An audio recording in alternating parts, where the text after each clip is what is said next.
Hello hello everyone, जय हिंद, वंदे मातरम। मैं आपका स्वागत करता हूं आपके अपने यूट्यूब चैनल कृष्णा स्टडी मस्ती पे। तो सेशन स्टार्ट हम करते हैं, वो हिंदी से संबंधित है। हिंदी लेके उपस्थित है। रीड का एग्जाम अगर आपको देना है तो यह क्लास आपके लिए काफ़ी हेल्पफुल होने वाली है, जिसमें हम लोग डिस्कशन करेंगे भाग 4, जिसमें हिंदी दिया रहता है। ओके, तो चलिए हम लोग स्टार्ट करते हैं और बने रहिएगा, वीडियो को अंत तक देखिएगा। अगर हम बात करते हैं तो निर्देश दिया है कि प्रश्न संख्या 91 से 99 निम्नलिखित गद्यांश को पढ़कर नीचे दिए गए प्रश्नों के लिए सबसे उचित विकल्प को चुनिए। ओके, तो आइए हम लोग गद्यांश को स्टार्ट करते हैं और इसको पढ़ते हैं, फिर उसके बाद आंसर देने की कोशिश करेंगे। बड़े ही ध्यान से देखिएगा। जिसे कहूँ मैं शिक्षा, क्या है शिक्षा का सच, कैसा होता है शिक्षित व्यक्ति और कैसा होता है पढ़ा लिखा समाज। मेरे गुरु श्री दयाल चंद्र जी सोनी तो पूरी एक काव्यात्मक पुस्तक लिख गए। इस पुस्तक का नाम है हूँ अभिभारणियों शिक्षित हूँ। उनका आशय स्पष्ट है कि हर पढ़ा लिखा आदमी अनपढ़ है। इसका क्या आशय है कि हर पढ़ा लिखा आदमी अनपढ़ है। आगे देखिएगा। उन्होंने जब यह पुस्तक लिखी तो साफ कहा कि यह किताब उनके पूरे जीवन की शिक्षा का सार है। तब फिर हमें यह भी जान लेना चाहिए कि हमारा पूरा पढ़ा लिखा समाज खासा अनपढ़ है, अशिक्षित है। तब फिर बताइए कि शिक्षा को कहाँ खोजें। आगे देखिएगा क्या बोला गया है। कहते हैं कि शिक्षा बालक के जन्म के साथ बालक को मिली प्रतिभा का विकास है। उसकी सोई हुई शक्तियों को जगाने का नाम शिक्षा है। मगर ऐसा तब संभव है जब हम जान लें कि कौन कौन सा बालक कौन कौन सी प्रतिभा के साथ पैदा हुआ है, उनके शारीरिक में व उसके मन मस्तिष्क में कौन सी शक्तियाँ सोई हुई हैं। आगे देखिएगा। इसका अर्थ यह हुआ कि बालक शाला में आया है, उसको हम पहले पढ़ें। हर बालक को पढ़ पढ़ कर पहचानने की वह क्या है, उनकी प्रदत्त प्रतिभा क्या है और कौन सी सुषुप्त शक्तियों के लिए वह हमारे सामने उपस्थित हुआ है। तो ये हम लोगों का गद्यांश था। अब हम लोग चलते हैं क्वेश्चन की तरफ। ओके, देखिएगा क्वेश्चन नंबर 91 क्या कह रहा है कि शिक्षा का अर्थ है। तो शिक्षा का अर्थ क्या है गद्यांश के अनुसार, आपके अनुसार नहीं, जो गद्यांश हम लोग पढ़े हैं उसके अनुसार। ओके, ऑप्शन नंबर ए कह रहा है कि बच्चों को जानकारी देना, बी कह रहा है बच्चों को केवल अक्षर का ज्ञान देना, सी कह रहा है कि बच्चों को शक्तिशाली बनाना और डी कह रहा है कि बच्चों में विद्यमान शक्तियों का प्रस्फुटित करना। अगर हम बात करते हैं तो इसका राइट ऑप्शन क्या हो जाएगा। इसका राइट ऑप्शन हो जाएगा option number D is the correct option.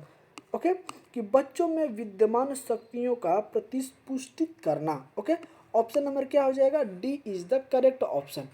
अगर हम गद्यांश की बात करें, क्योंकि गद्यांश में लेखक ने बताया है कि बालक की जन्मजात मिली प्रतिभा को जगाने के लिए हमें शिक्षा की आवश्यकता पड़ती है और इस शिक्षा के माध्यम से ही हम बच्चे के अंदर छिपी हुई प्रतिभा को क्या करते हैं, प्रस्फुटित करते हैं। ओके, चलिए क्वेश्चन नंबर 92 देखिएगा। लेखक के अनुसार क्या है, लेखक के अनुसार ऑप्शन नंबर ए कह रहा है कि सभी बच्चे समान रूप से प्रतिभाशाली होते हैं, बी कह रहा है कि बच्चे में अलग अलग प्रतिभा होती है, सी कह रहा है कि सभी बच्चे शाला जाकर प्रतिभाशाली बन जाते हैं और डी कह रहा है कि सभी बच्चों की शक्तियां सुषुप्त अवस्था में ही रहती हैं।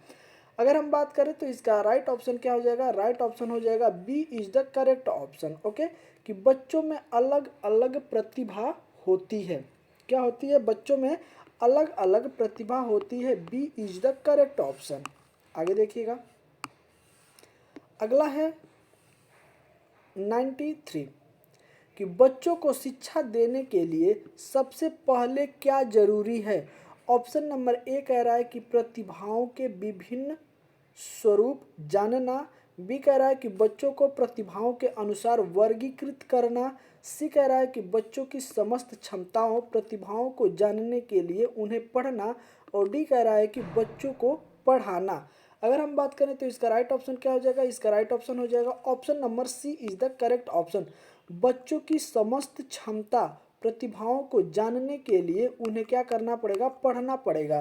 कि उनके अंदर, जैसे मान लीजिए कोई बालक आता है आपके सामने और आप जब भी पढ़ाना स्टार्ट करते हैं उस चीज़ को, तो उसके पूर्वाग्रह जो होते हैं या पूर्वाज्ञान को आपको पहले जान लेना चाहिए कि बच्चे किस स्तर पे है। फिर उसके बाद जब आप पढ़ाना स्टार्ट करेंगे तो वहाँ से बच्चा सीखना स्टार्ट करेगा। हो सकता है कि जो बच्चा आपके सामने आए हो पिछली कक्षाओं से, उसमें से कुछ बच्चे होंगे जो बहुत ज़्यादा एडवांस हो गए, मतलब प्रतिभाशाली बच्चे होंगे। कुछ बच्चे उसमें से मंद बुद्धि के भी हो सकते हैं, कुछ सामान्य बुद्धि के भी होंगे। तो आपको पहले तो जानना पड़ेगा ना कि कौन सा बच्चा किस लेवल का है, फिर आप जो सबसे निम्न स्तर होगा, क्योंकि सबको लेके ही चलना है, तो आप उन सबको एक साथ लेके फिर पढ़ाना स्टार्ट करेंगे। तो पढ़ाना स्टार्ट करने से पहले आपको बच्चों के बारे में पूर्वाज्ञान जो होता है उनके अनुसार आप उनको पहले जानने की कोशिश करेंगे। ओके, चलिए आइए क्वेश्चन नंबर 94 देखिएगा कि इस गद्यांश में शिक्षा का कौन सा सिद्धांत निहित है। ऑप्शन नंबर ए कह रहा है कि सभी बच्चे समान रूप से प्रतिभाशाली होते हैं, बी कह रहा है कि सभी बच्चों में व्यक्तिक विभिन्नता होती है, सी कह रहा है कि शक्तियाँ सदैव सुषुप्त अवस्था में ही रहती हैं, और डी कह रहा है कि पढ़े लिखे लोग अनपढ़ होते हैं। अगर हम बात करें तो इसका राइट ऑप्शन क्या हो जाएगा, इसका राइट ऑप्शन हो जाएगा option number D is the correct option. Okay, कि पढ़े लिखे लोग क्या होते हैं, अनपढ़ होते हैं। ओके, जो इस गद्यांश का क्या है, सारांश है। ओके, देखिएगा दिए गए गद्यांश में शिक्षा का सिद्धांत पढ़े लिखे लोग अनपढ़ होते हैं को बताया गया है, क्योंकि गद्यांश के अनुसार गुरुदयाल चंद्र जी सोनी ने कहा है, जिसे कहूँ शिक्षा वह क्या है, शिक्षा का सच कैसा होता है शिक्षित व्यक्ति, क्योंकि उन्होंने प्रत्येक शिक्षक को बालकों को पढ़कर पहचानने को कहा है कि उनके अंदर और क्या प्रतिभा छिपी हुई है तथा उनके अंदर विद्यमान शक्ति को जागृत करने की कल्पना है। क्या है, कल्पना की है। चलिए क्वेश्चन देखिएगा 95, बड़ा ही प्यारा क्वेश्चन है और बहुत ही ध्यान से देखिएगा कि हर बालक को पढ़ पढ़ कर पहचानने की वह क्या है, वाक्य में पहचानने क्रिया का कर्ता हो सकता है। ऑप्शन नंबर ए कह रहा है कि मैं, बी कह रहा है कि हम, सी कह रहा है तुम, डी कह रहा है वह। तो डी क्या कह रहा है, वह। अगर हम बात करें तो इसका राइट ऑप्शन क्या हो जाएगा, इसका राइट ऑप्शन हो जाएगा option number B is the correct option, हम। क्या हो जाएगा, हम is the correct option, option number B. चलिए अगले क्वेश्चन को देखिएगा, क्वेश्चन नंबर 96, उसकी प्रदत्त प्रतिभा क्या है वाक्य में। ऑप्शन नंबर ए कह रहा है कि विधानवाचक, बी कह रहा है कि नकारात्मक, सी कह रहा है प्रश्नवाचक, और डी कह रहा है कि संदेहवाचक। अगर हम बात करते हैं तो इसका राइट ऑप्शन हो जाएगा option number B is the correct option, प्रश्नवाचक। क्या हो जाएगा, प्रश्नवाचक। आगे देखिएगा कि उसकी प्रदत्त प्रतिभा क्या है, एक प्रश्नवाचक वाक्य है जिसमें किस प्रकार के प्रश्न किए जाने का बोध हो।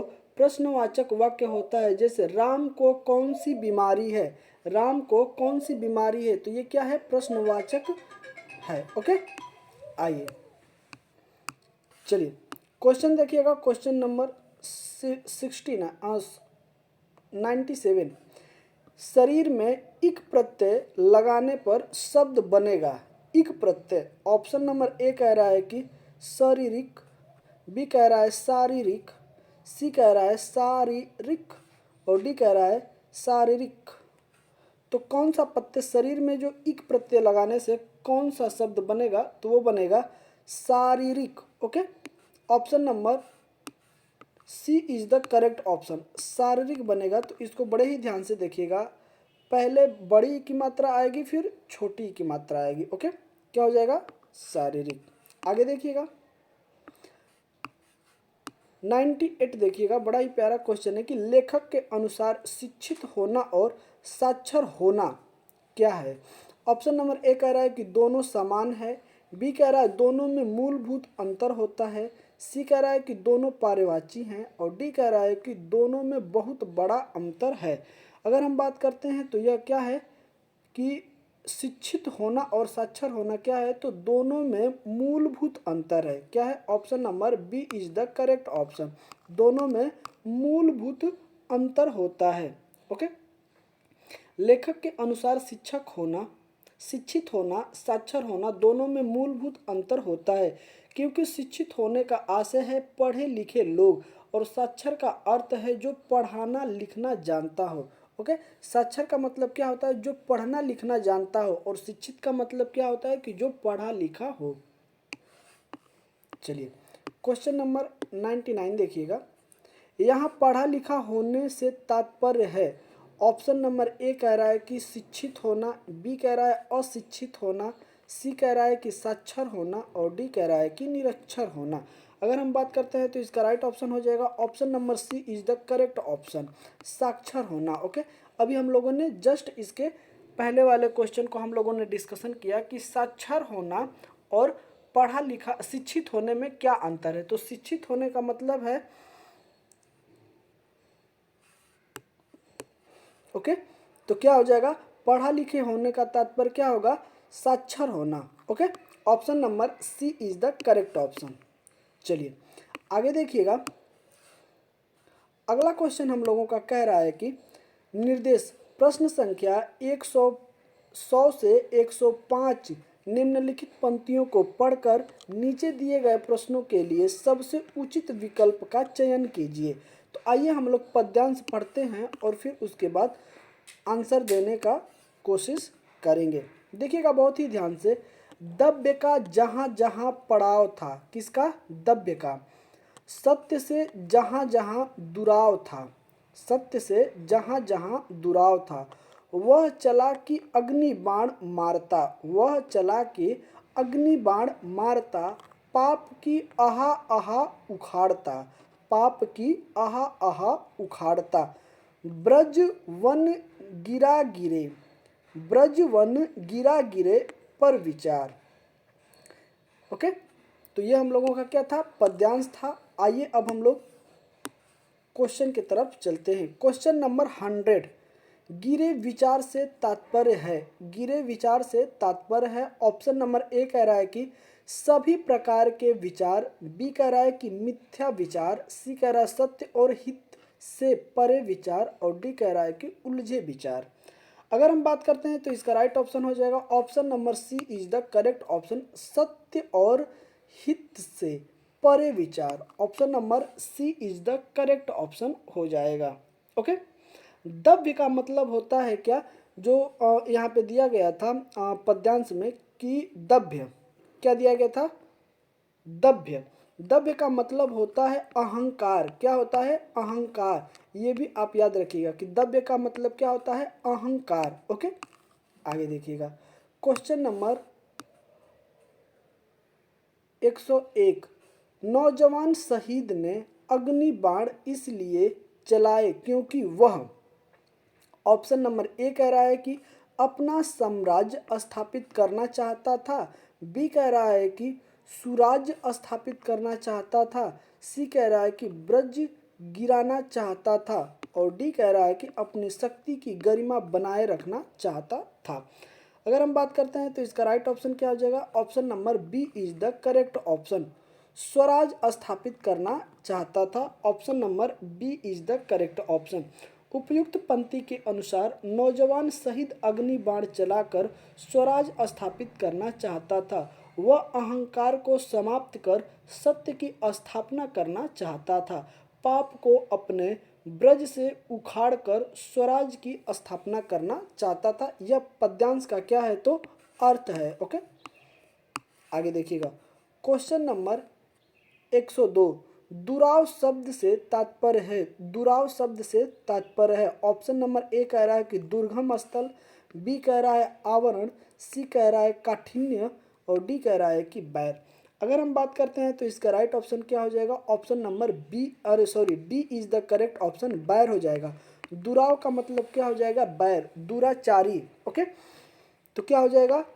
डी हो जाएगा, बैर हो जाएगा। ओके, देखिएगा, दुराव शब्द से तात्पर्य वैर या दुश्मनी से है, क्योंकि कवि ने दुराव शब्द का प्रयोग सत्य के लिए किया है।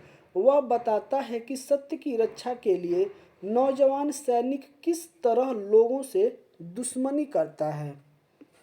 ओके, चलिए क्वेश्चन नंबर देखिएगा 103, बड़ा ही प्यारा क्वेश्चन है कि जहाँ जहाँ शब्द है, क्या है, जहाँ जहाँ शब्द है, एकार्थी शब्द युग्म, बी कह रहा है पुनरुक्त शब्द युग्म, सी कह रहा है कि विपरीतार्थक शब्द युग्म, और डी कह रहा है कि भिन्नार्थी शब्द युग्म। अगर हम बात करते हैं तो 103 का राइट ऑप्शन हो जाएगा option number B is the correct option, पुनरुक्त शब्द युग्म। क्या है, पुनरुक्त शब्द युक्त। जैसे जहाँ जहाँ शब्द, क्या है, जहाँ जहाँ शब्द पुनरुक्त शब्द युग्म का उदाहरण है। और एकानार्थी जो शब्द होता है उसमें देखिएगा जिन शब्दों के अर्थ में समानता हो उसे एकार्थी शब्द कहते हैं। और फिर आता है विपरीतार्थक शब्द या विलोम शब्द, ऐसे शब्द जो अपने सामने वाले शब्द के सर्वथा, क्या है, सर्वथा विपरीत अर्थ प्रकट करते हैं, उसे विलोम या विपरीतार्थक शब्द कहते हैं। क्वेश्चन नंबर 104 देखिएगा, पाप का विलोम होता है, पाप का विलोम होता है। ऑप्शन नंबर ए कह रहा है कि प्रायश्चित, बी कह रहा है कि अपाप, सी कह रहा है कि पुण्य, और डी कह रहा है कि निरपराध। अगर हम बात करते हैं कि पाप का विलोम क्या होता है, तो पाप का विलोम होता है पुण्य। Option number C is the correct option. Okay, चलिए आगे देखिएगा, क्वेश्चन नंबर 105,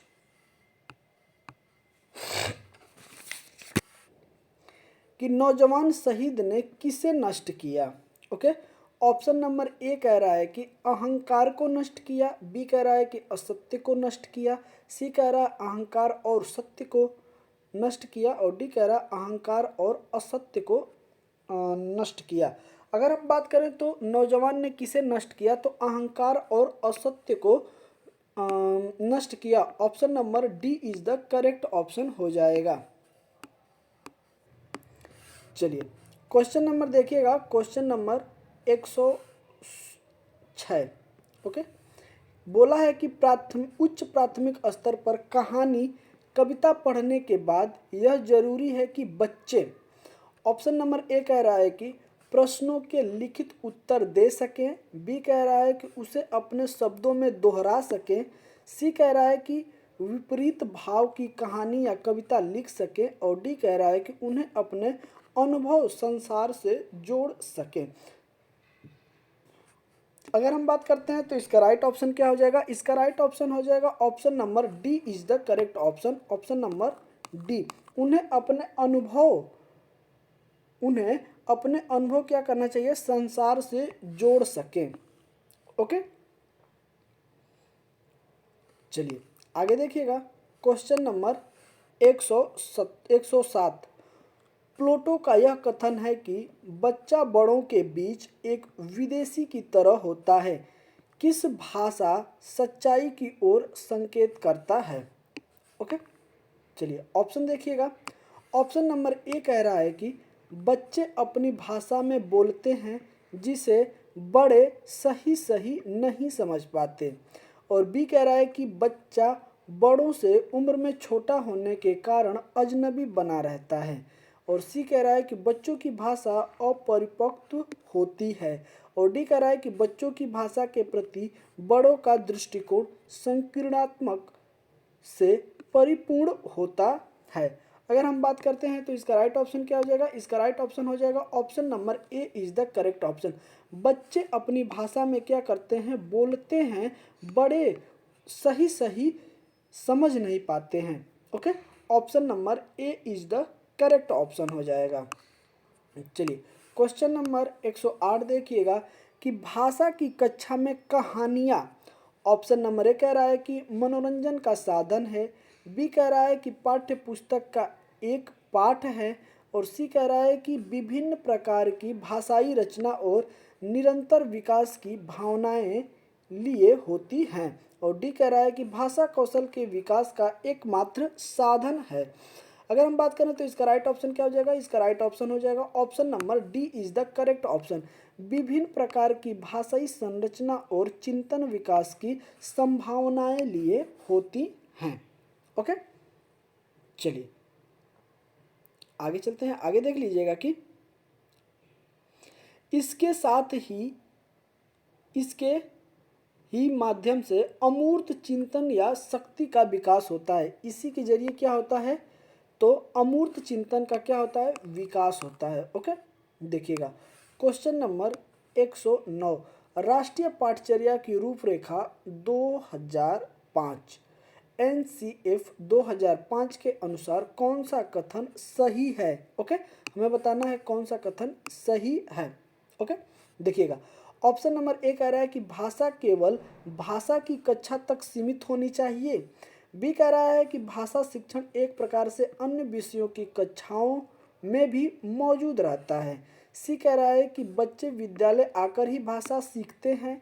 और डी कह रहा है कि प्राथमिक स्तर पर भाषा सीखने सिखाने में केवल पढ़ने पर बल देना चाहिए। अगर हम बात करें तो इसका राइट ऑप्शन क्या हो जाएगा? राइट ऑप्शन हो जाएगा option number B is the correct option, कि भाषा शिक्षण एक प्रकार से अन्य विषयों की कक्षाओं में भी क्या होता है? मौजूद होता है। अगर आप भाषा जो होता है ना, अपने विचार को व्यक्त करने का एक साधन होता है। तो आप कोई भी सब्जेक्ट पढ़ लीजिए, जब तक आपके बीच में भाषा का प्रयोग नहीं करेंगे आप अपने विचारों को व्यक्त नहीं कर पाएंगे। ओके, तो आप मैथ का सेशन हो या फिर साइंस का हो या संस्कृत का हो, किसी भी रूप में आप पढ़ेंगे, ठीक है, तो उस रूप में आपका भाषा का उपयोग करना ही करना पड़ेगा। ओके, चलिए आगे चलते हैं। देखिएगा क्वेश्चन नंबर 110 कह रहा है कि भाषा कौशल के संदर्भ में कौन सा कथन सही है? ऑप्शन नंबर ए कह रहा है कि सुनना, बोलना, पढ़ना और लिखना एक ही क्रम से सीखे जाते हैं। बी कह रहा है कि सुनना और पढ़ना निष्क्रिय कौशल है। ओके, सी कह रहा है कि पढ़ना और लिखना कौशल में से कोई संबंध नहीं है। और डी कह रहा है कि सभी कौशल एक दूसरे के साथ अंतः संबंधित होते हैं। तो अगर हम बात करें तो इसका राइट ऑप्शन क्या हो जाएगा? राइट ऑप्शन हो जाएगा option number D is the correct option. सभी कौशल एक दूसरे के साथ अंतः संबंधित होते हैं। क्या होते हैं? अंतः संबंधित होते हैं। ओके, चलिए देखिएगा क्वेश्चन नंबर 111, उच्च प्राथमिक स्तर पर भाषा की पाठ्य पुस्तक में विविध प्रकार की साहित्यिक रचना के समावेश का मुख्य उद्देश्य यह है। ओके, चलिए देखिएगा ऑप्शन कह रहा है ए कि बच्चों को सभी प्रकार की साहित्यिक विधाओं में परंपरागत करना। और बी कह रहा है कि विभिन्न प्रकार की साहित्यिक विधाओं की भाषाई संरचना से परिचित होने का अवसर देना। सी कह रहा है कि विभिन्न साहित्यिक विधाओं के प्रसिद्ध रचनाकारों से परिचित कराना। और डी कह रहा है कि पाठ्यपुस्तक निर्माण की परंपरा का निर्वहन करना। अगर हम बात करें तो इसका राइट ऑप्शन हो जाएगा option number B is the correct option, कि विभिन्न प्रकार की साहित्यिक विधाओं की भाषाई संरचना से परिचित होने का अवसर देना। B is the correct option हो जाएगा। आगे देखिएगा, चलिए रश्मि अपनी कक्षा को बाहर मैदान में ले जाती है और पर्यावरण पर आधारित पाठ्य कविता पाठ का कार्य करती है। रश्मि का उद्देश्य है, उसका उद्देश्य क्या है हमें बताना है। चलिए ऑप्शन नंबर ए कह रहा है कि बच्चों को रोजमर्रा की चर्चा से कुछ अलग माहौल देना।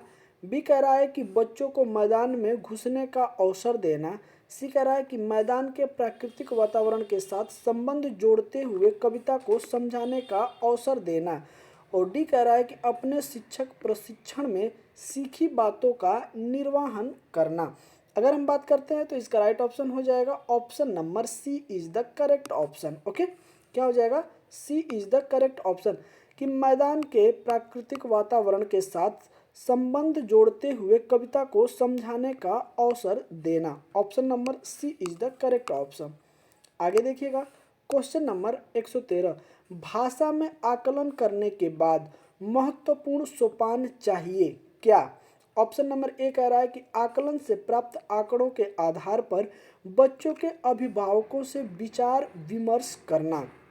बी कह रहा है कि आंकड़ों को सहेज कर रखना। सी कह रहा है कि आंकड़ों को तत्काल नष्ट करना। और डी कह रहा है कि आंकड़ों को पुनः पुनः प्रशिक्षण करना। अगर हम बात करते हैं तो 113 का राइट ऑप्शन हो जाएगा option number A is the correct option. Okay, कि आकलन से प्राप्त आंकड़ों के आधार पर बच्चों के अभिभावक से विचार विमर्श करना is the right option A हो जाएगा। ओके, देखिएगा क्वेश्चन नंबर 114, विद्यालय में एक से अधिक भाषाओं का शिक्षण।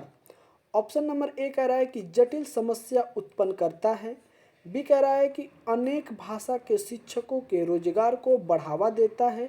सी कह रहा है कि बहुभाषिकता और राष्ट्रीय सद्भाव का प्रचार करता है। और डी कह रहा है कि व्यवहारिक नहीं है। अगर हम बात करते हैं तो इसका राइट ऑप्शन हो जाएगा option number C is the correct option. बहुभाषिकता और राष्ट्रीय सद्भाव का प्रचार करता है। Option number C is the correct option हो जाएगा। अगला देखिएगा क्वेश्चन नंबर 115, भाषा शिक्षण की प्रत्यक्ष विधि है। ओके, ऑप्शन नंबर ए कह रहा है हम लोगों का कि मातृभाषा का निरर्थक हस्तक्षेप होता है। बी कह रहा है कि भाषा अर्जन का स्वाभाविक स्थिति का निर्माण होता है। और सी कह रहा है कि अतिरिक्त शिक्षण सामग्री की कोई आवश्यकता नहीं है। और डी कह रहा है कि भाषा की विविध रचनाओं के लेखक हेतु अभ्यास पर बल दिया जाता है।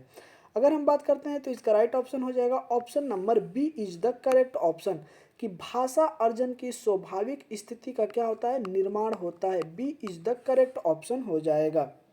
ओके, आगे देखिएगा क्वेश्चन नंबर 116, भाषा में रचनात्मक आकलन का सर्वाधिक बेहतर उदाहरण है। ऑप्शन नंबर ए कह रहा है कि बच्चों को अपने खट्टे मीठे अनुभव लिखने के लिए कहना। बी कह रहा है कि श्रुत लेख। सी कह रहा है प्रश्नों के उत्तर लिखवाना। और डी कह रहा है कि इकाई परीक्षा लेना। अगर हम बात करते हैं क्वेश्चन नंबर 116 तो इसका राइट ऑप्शन हो जाएगा option number A is the correct option. बच्चों को अपने खट्टे मीठे अनुभव लिखने के लिए कहना। ओके, तो यह कैसा है, रचनात्मक आकलन का सर्वाधिक बेहतर उदाहरण के तहत आता है। देखिएगा क्वेश्चन नंबर 117, हिंदी भाषा के प्रश्न पत्र में आप किस प्रश्न को सर्वाधिक उचित मानते हैं? ओके, आगे देखिएगा ऑप्शन नंबर ए कह रहा है कि विशेषणों के कितने और कौन से भेद होते हैं। बी कह रहा है कि प्रत्ययों की परिभाषा लिखिए। सी कह रहा है कि सर्वनाम के भेदों का उदाहरण सहित स्पष्ट कीजिए। डी कह रहा है लेखक ने पहाड़ों पर होने वाली बारिश का वर्णन एक अलग तरीके से किया। आप बारिश संबंधित अपना अनुभव लिखिए। अगर हम बात करते हैं तो क्वेश्चन नंबर 117 का हो जाएगा right option option number D is the correct option, कि लेखक ने पहाड़ों पर होने वाली बारिश का वर्णन एक अलग तरीके से किया। आप बारिश संबंधित अपना क्या है तो अनुभव लिखिए। ओके, चलिए क्वेश्चन नंबर 118 देखिएगा, बड़ा ही प्यारा क्वेश्चन है कि चौमोस्की के अनुसार खाली स्थान के कारण बच्चे भाषा सीखते हैं। ओके, ऑप्शन नंबर अगर हम बात करते हैं तो ऑप्शन नंबर ए कह रहा है कि भाषाई समाज। बी कह रहा है कि भाषा अर्जन क्षमता। सी कह रहा है भाषा आकलन क्षमता। और डी कह रहा है व्याकरणीय नियमों की जानकारी से ही। अगर हम बात करते हैं चौमोस्की के अनुसार तो हो जाएगा option number B is the correct option, भाषा अर्जन क्षमता। क्या हो जाएगा, भाषा अर्जन क्षमता।